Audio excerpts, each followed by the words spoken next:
সহ সকল প্রবাসী বাংলাদেশিকে জানাচ্ছি শুভেচ্ছা ও সালাম। আসসালামু আলাইকুম ওয়া রাহমাতুল্লাহি ওয়া বারাকাতুহু। আমি বাংলাদেশ জাতীয়তাবাদী দল বিএনপির পক্ষ থেকে এখানে প্রতিনিধিত্ব করছি।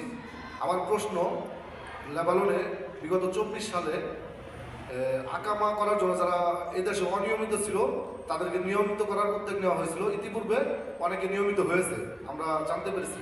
কিন্তু এখানে অনিয়মিত যারা ছিল, যেমন হাতের লেখা পাসপোর্ট অর্থাৎ অ্যানালগ পাসপোর্টে ছিল, আমাদের অ্যাম্বাসিডার স্যার বলছিলেন যে আমরা বাংলাদেশ প্রবাসী কল্যাণ মন্ত্রণালয়ের সাথে আলোচনা করে তাদের আকামা করার ব্যবস্থা করবো যদি অনেকগুলা অ্যানালগ পাসপোর্ট জমা পড়ে। এরকম একটা প্রশ্ন আমি সেখানে প্রশ্ন করেছিলাম, অ্যাম্বাসিডার উত্তর দিয়েছিল। কিন্তু এখন পর্যন্ত আমার যে সিরিয়াল বা আমার অনেক বন্ধু বান্ধব আছে তাদের সিরিয়াল ওভারটেক করে অনেকের আকামা হয়েছে, কিন্তু আমাদের যে সিরিয়ালটা এটা ওভারটেক হয়ে গেছে। আমাদের আকামা আদৌ কি হবে?